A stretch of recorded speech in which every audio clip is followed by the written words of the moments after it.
Motorcycle News is brought to you by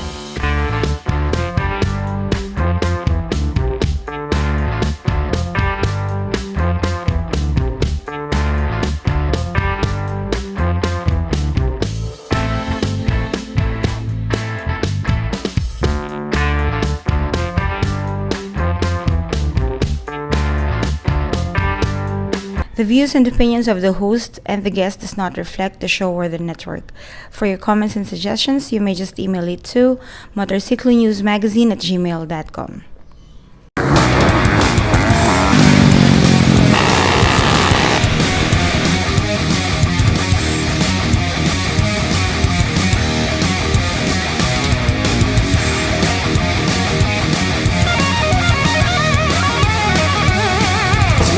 Ciclistas, sit back, relax, and enjoy the show!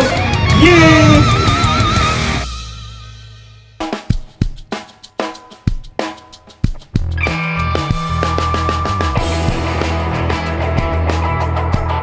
Mga sikluista, ako si Telly Buhay. Ako naman si Titan Hawk. At ito ang Motorcycle News Talk Show! Yeah! Alright, good morning sa iyo, Papa Telly. Good morning, Papi. Alright, at good morning sa inyo mga sikluista na nanonood ngayon dito sa ating talk show. Oo, in behalf ng ating tropa, may birthday, and namimiss ka namin, Papa Mel. Oh, syempre, happy birthday kay nanay. Oo, Si Miss Elena Aquino. Magandang umaga po sa inyo at happy birthday po So, sa inyo. abangan na lang natin yung ipadadalang spaghetti daw. ni Yes, Papa Mel. oo. Speaking ng pag-uusapan, Papi, para sa ating news and events, ang unang-una, ang Motorrally di Albay. Oo, sa Bicol to ginanap, di ba? Oo. At para sa ating bike review, makikilala natin ngayon ang Maxim 400. Yun, Maxim 400. At syempre, ang inaabangan rin ng lahat, ang Ural Solo. Ba, okay yan Oh, retro solo actually. Papi. Oh. Ito talaga, inabangan ko tong motor na to. Oh, Ang Suzuki Gixxer 150. yun. Abangan natin mamaya yan sa ating bike review. At syempre, hindi magpapahuli dyan ang Yamaha YZF. Why? Why? So mga siklista, sit back Relax. and enjoy the show. Yeah!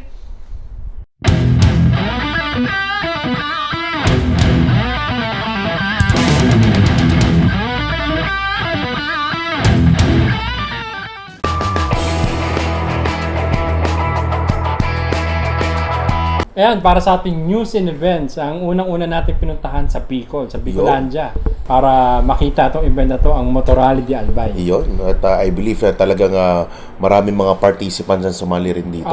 Yan. So, panoorin nila to.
another success because nandyan kayo lagi and always supporting this Motorrally event. Our sponsors, Jet, from Zig, Brenda Tires, of course, marami naman po nandyan.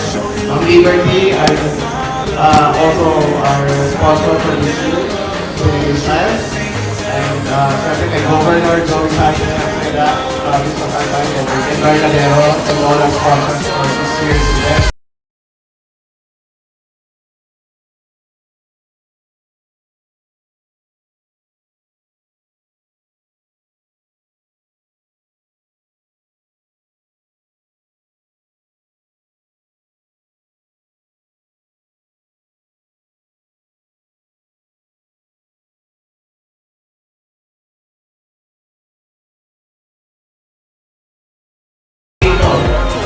Remember, ang record natin dito should never be broken. Zero action. Okay? So thank you again. It's been a very enjoyable weekend for us and salamat. Thank you. Ayan, Papi, nakatikim ka na maanghang, no? Ay, talaga namang anghang naman Oo, talaga. hindi, kasi sa Bicol, yan ang ano talaga, specialty, paanghangan yan. Ayan. At nakita natin yung malulupit at maanghang na riders. Ay, syempre, at maraming mga sumali dyan. All the way from Manila, talaga namang sumali dyan sa Motorrally de Albay. We congratulate Motorrally de Albay for a successful event. Yes, sa lahat po ng mga finishers, riders na sumali po, congratulations po sa inyong lahat dyan. So kaya mga siklista, wala muna maglilipat ang channel magbabalik kami.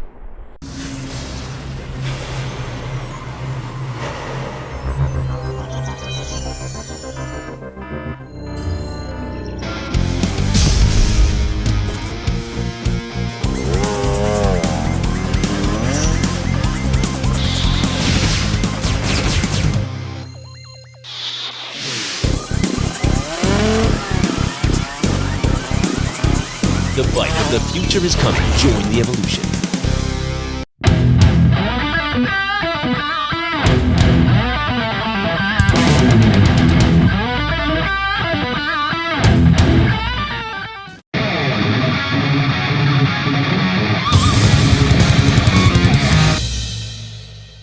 Welcome back mga sikluistas. Papi, ngayon ito isa sa paboritong portion ng ating mga riders. Yes. Mga viewers, syempre, bike review. Bike review. I-review natin ngayon ang Maxim 400i. So, panoorin nito. Sigwistas, my name is Mel Aquino. At ako naman si JB. At ito ang Featured Bike of the Week. Sir Jobert, this is a new bike. Medyo kakaiba to ha. Ang laki nito. So, ano ba itong butong siklo na to? This is Maxim 400i. Wow. So, pagka sinabing I, it is Fuel injected. Yes. This is actually 24.35 cubic inches. Wow. So, napakalaki pala na itong scooter to. I saw a lot of scooters, pero this bike is design na talagang malaki. Pwede ba siya sa expressway? Actually, pasok na siya sa expressway. Oh, pero yung scooter na to is a 400cc, ibig sabihin napaka-komportable at saka convenient gamitin to.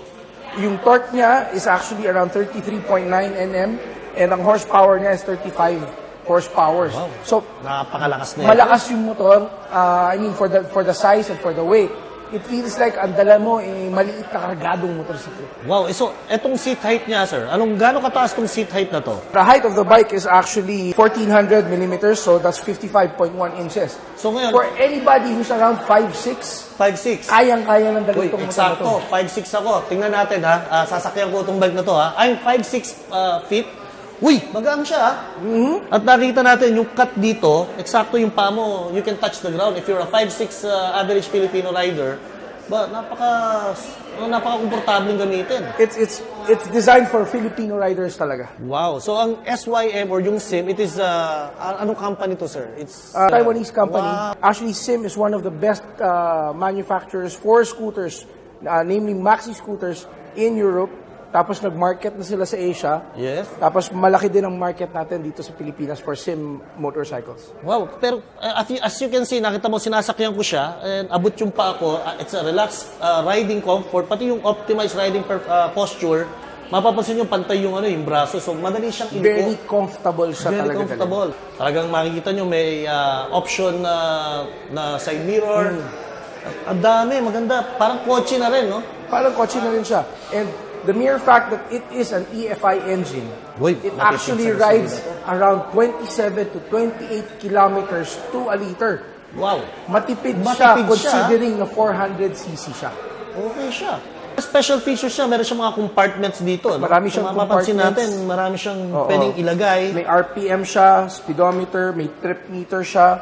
Yes.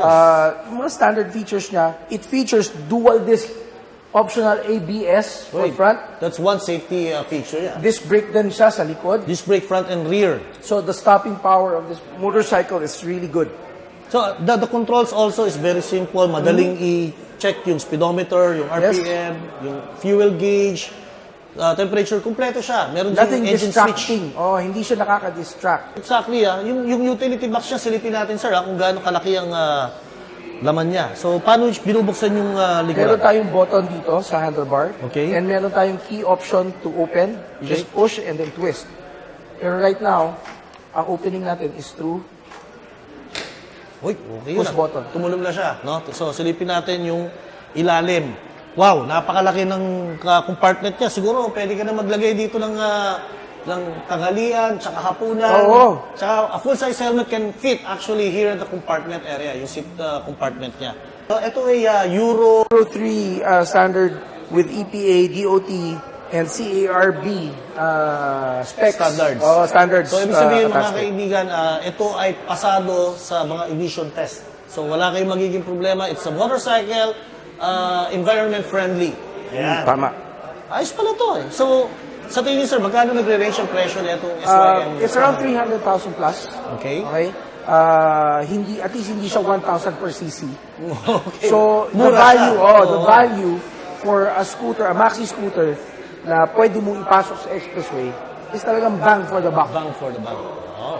If you're interested, you can check out the SYM dealers regarding the SYM Maxim. Maxim 400i. It's an EFI motorcycle, environment friendly, magaan sa gasolina, powerful, at very convenient gamitin. So this is the SYM Maxim 400i. See you, Ciclistas.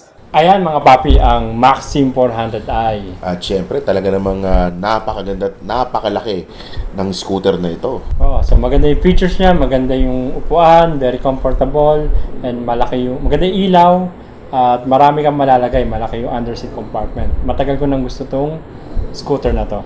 Oo, at syempre, bagay na bagay ito sa mga malalaking katulad ko. Natin. Oo. Yun. Big bone tayo.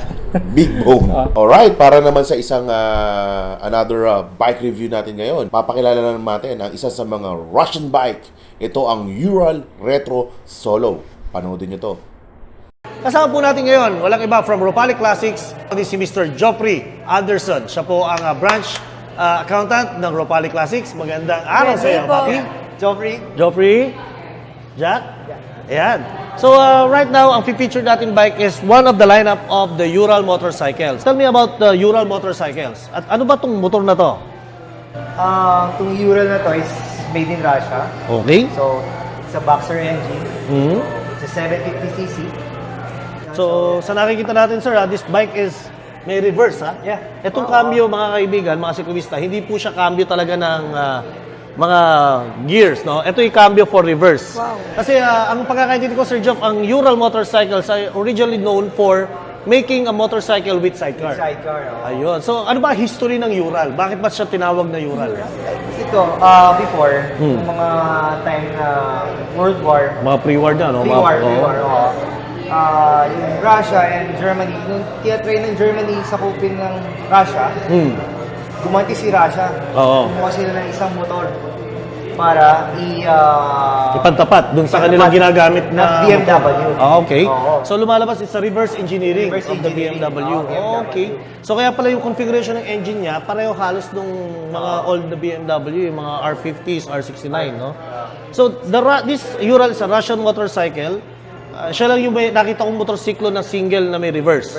Okay? Sir, bakit po parang malapad yung engine niya? Bakit po parang may nakagilid? Like what I've said kanina, it's a boxer engine. So, yung boxer engine kasi, mabalagbag siya. Mabalagbag. So, meron kasi nung inline. Yung inline, yung apat na magkakasabay yun. Tayo. Gumaganon. Oo, ito boxer na Pag ano naman. Pag ganyan. Okay, so talagang ano talaga, no? Pareho ng Akala nyo German. lang dito, pero may comfort dito. Mas magaan yung mga boxer engine kasi yung weight niya nasa baba. Oh. Unlike yung mga inline, nasa taas ang weight. So pagka tinayo, medyo mabigat. Mabigat. Ito yung weight niya parang nasa baba lang. So wala siyang kadena. Wala, it's a propeller. Propeller drive, shaft drive po siya, no? Anong meaning ng pag-propeller drive? Okay, so ang alam natin, Sir Jape, meron tayong chain drive, ito yung kadena, tapos meron naman tayong fan belt for scooters. Okay. So ito naman is yung propeller type naman. So may shaft siya na nakita mo nakalink from the rear tire going to the engine. Yan. So ilang liters po ba ang laman nito? Fuel tank capacity. Lumalabas na mga 5.8 gallons eh. So may mga nasa 12 or 16 liters. Wow. Okay? So, ang mga additional features po ng Ural Motorcycles, mga kaibigan, is naka-Marzocchi suspension shock, then naka-Brembo disc brake with floating disc, okay, na caliper. So, sir, magkano ang halaga ng Ural Retro? Itong retro is, for forecast, it's 679,000 Okay. pesos. Then, we offer also financing dito. Kung halimbawa hindi kaya ng ating mga siklista yung cash, pwede tayo mag-down payment, then flexible siya. For monthly, for 6 months, 12 months, 18 months, hanggang 24 months. Sir, saan available yung mga Ural bikes? UL Bikes. You could look this at Ropali Plaza, here at Ropali Classic Store. Ang address namin is Escriba Drive, corner Gold Loop. In front of Astoria Plaza. It's here in Pasig City. Yun. Barangay San Antonio, Pasig City. So, nasa Ortigas Business Center tayo. Oo. Okay, so maraming salamat po, Sir John, for that wonderful information. Thank you thank very you. much. Thank you very much, Thank you. So yan mga papi, no? Talaga ng mga napakaganda ng Ural Retro 750. At syempre, makikita nyo lang yan. Only in Ropali Classics. So puntahan nyo na siya. Papi, Oy. ito yung gustong-gusto kong motor sana dumating na dito sa Pilipinas, ang Suzuki Gixxer 150. Yo. So, panoorin niyo yung review nito. Manupit tong review na to.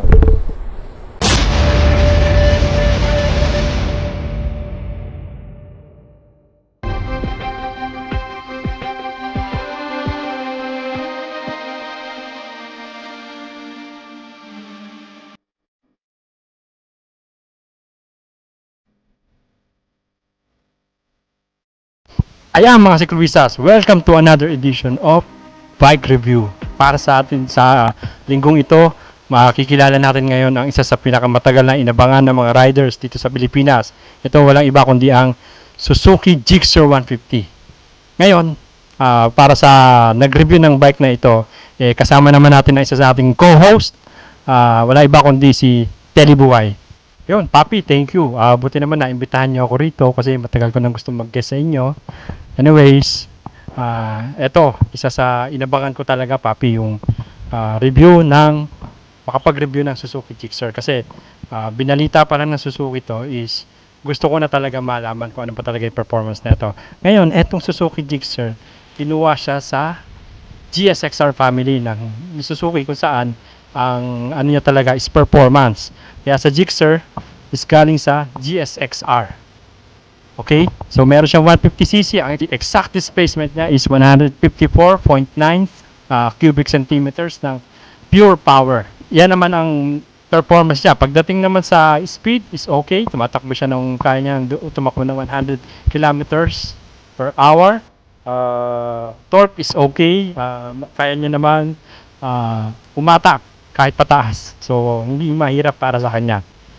Ayun, so Papi, okay pa lang power nito at saka yung speed niya.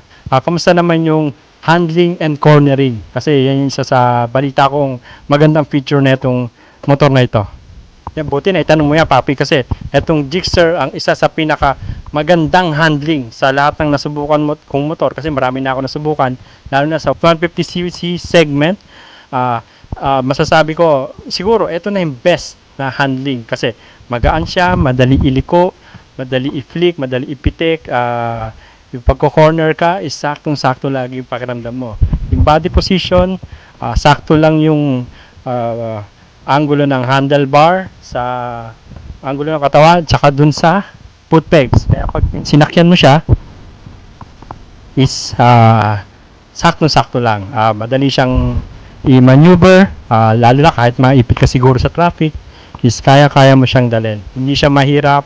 So, one of the best handlings na na-experience ko sa motor.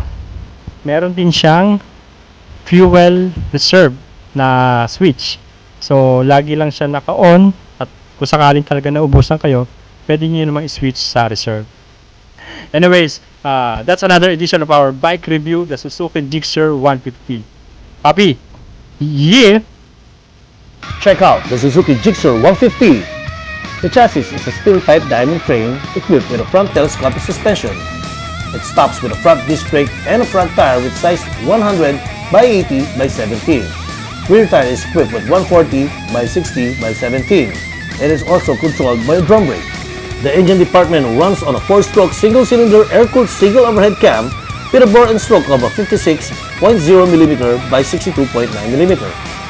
It's a 154.9cc which can pass for a 155cc.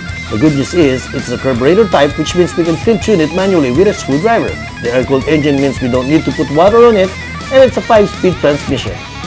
The fuel capacity of the tank is 12 liters with a seat height of 780mm and weighs only 135 kilograms. Every average Filipino will definitely enjoy it.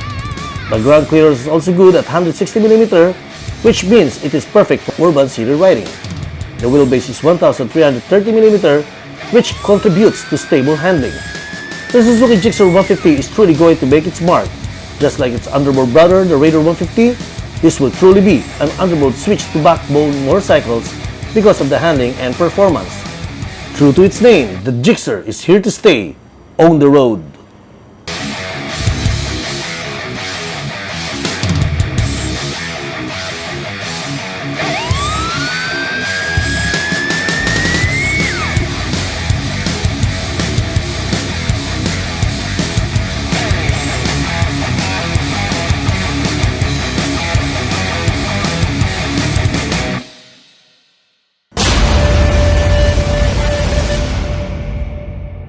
So, ayan, Papi. Yun. Ang Suzuki Gixxer 150. Talaga namang kakaiba yung mga nag-review nito. Oo, pati interviewer, malupit. Malupit, ha? Talaga may ganung personality, ha? Oo. Anyways, yun nga. Isa sa pinakamagandang handling and power is okay. So, one of the okay bikes na dinala rito ng Suzuki. Yun. So, aabangan natin yan sa mga susunod na buwan, yung Suzuki Gixxer 150. Ngayon naman, pag-uusapan naman natin ngayon ang Yamaha YZF R15. Kaya mga siklista, panoodin nyo to. Revs your heart, Yamaha. Mga siklista, ako nga pala si Mr. Melakin at nandito tayo ngayon sa Bike Review. Ngayon po, ang ating nire-review motorsiklo ay galing po sa Yamaha Motor Philippines, kung saan ang newly launched ng kanilang bagong sports bike, middleweight sports bike. This is the R15. Kung mapapansin nyo, the styling is more on an R1, R6 inspired. Talagang it's a 150cc engine. It has a 6-speed and he can run at 8,000 RPM on a 5th gear at 100 kilometers per hour. So, animang cambio, isipin po natin yung 5th gear niya, nasa 100 kilometers per hour na ako at 8,000 RPM. Lalo na siguro pag nag-shift tayo on a long stretch. So sa ngayon, the top speed is, we cannot really say the top speed dahil wala pa tayong pwedeng pwestuhan or protektahan na road para po dito sa bike na to. But the handling on the corners, kailangan mo talaga na iliko siya ng talagang as you are inside the racetrack.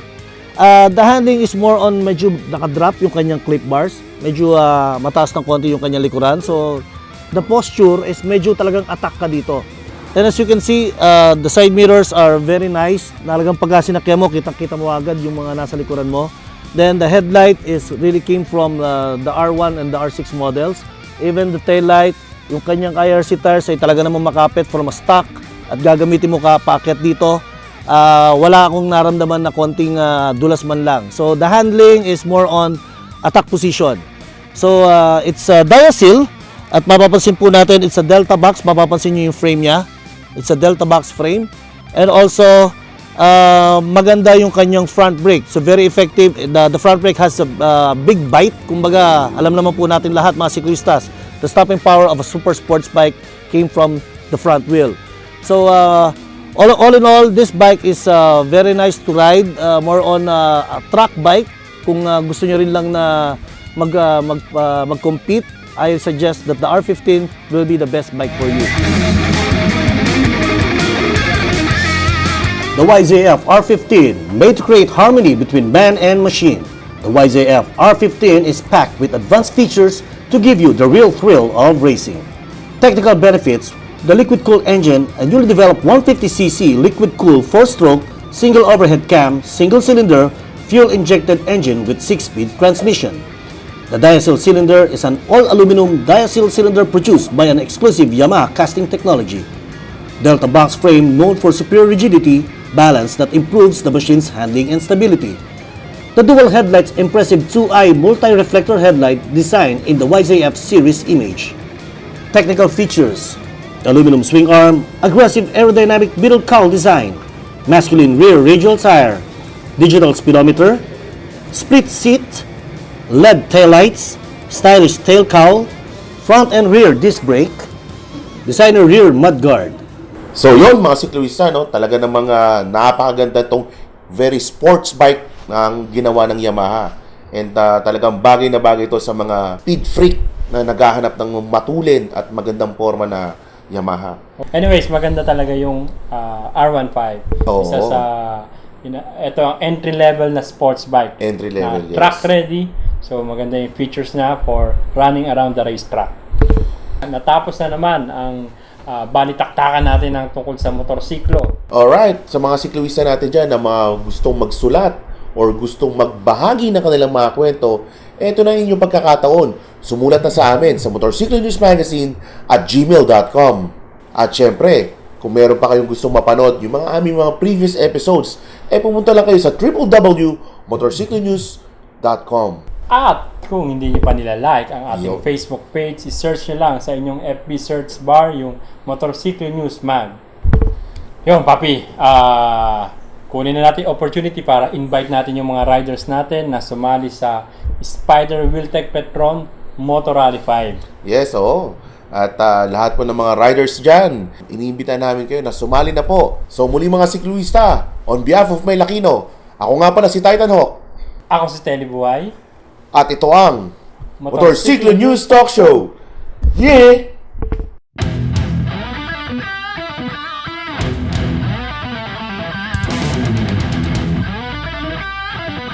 Tama, di ba? Natatawa ka dyan, Lo.